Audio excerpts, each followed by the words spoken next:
Here's some of the stories trending this week at NASA.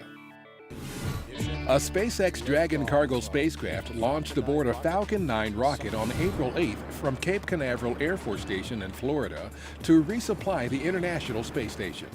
Among the almost 7,000 pounds of science research, crew supplies, and hardware being delivered is the Bigelow Expandable Activity Module, or BEAM. This technology demonstration will study the radiation protection, thermal performance, and operations of expandable habitats for possible use on future deep space missions, including the journey to Mars. This is SpaceX's 8th contracted mission to the station under NASA's Commercial Resupply Services contract. NASA Deputy Administrator David Newman and astronaut Katie Coleman were among those invited to help First Lady Michelle Obama plant the White House kitchen garden on April 5th. Newman and Coleman planted the same variety of outrageous romaine lettuce grown, harvested, and eaten by astronauts on board the International Space Station. This is the 8th year Michelle Obama has welcomed students and others to help plant the garden. NASA's Associate Administrator for Science and Astronaut John Grunsfeld announced on April 5th he will retire from the agency April 30th, capping nearly 4 decades of science and exploration with the agency.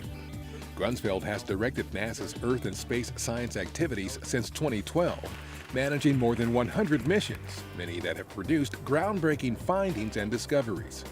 He also was inducted into the U.S. Astronaut Hall of Fame in 2015. His 5 space shuttle flights include the last Hubble Space Telescope servicing mission in 2009. On that flight, Grunsfeld helped to successfully upgrade Hubble and became the last human to touch the iconic telescope.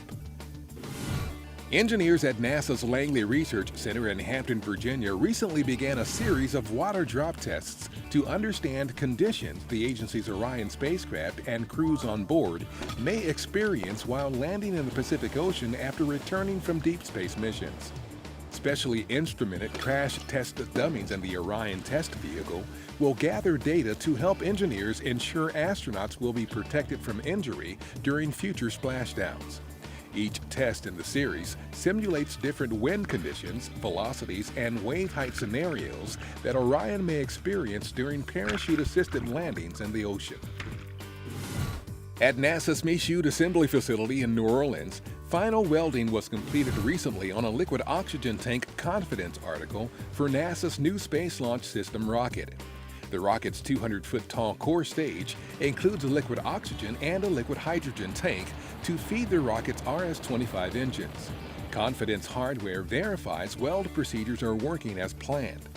All welding for the core stage is expected to be completed this summer in preparation for the rocket's first uncrewed test flight with Orion in 2018. During a recent visit to Ames Research Center at Moffett Field, California, NASA's Associate Administrator for Aeronautics, Jaewon Shin, was briefed on some of the work at the center, helping to advance green aviation technologies and concepts that support the agency's environmentally responsible aviation project. Shin also handed out awards during a ceremony to honor employees who have distinguished themselves with their work ethic during fiscal year 2015. A recent open house and membership drive sponsored by the Women of NASA headquarters featured remarks from Deputy Administrator Newman, Chief Scientist Ellen Stofan, Brenda Manuel, Associate Administrator for Diversity and Equal Opportunity, and others. The new headquarters employee resource group seeks to encourage diversity, inclusion, and equity in the workplace and support the advancement and professional growth of women in federal service at NASA headquarters and throughout the agency. And that's what's up this week at NASA. For more on these and other stories, follow us on social media and visit www.nasa.gov/twan.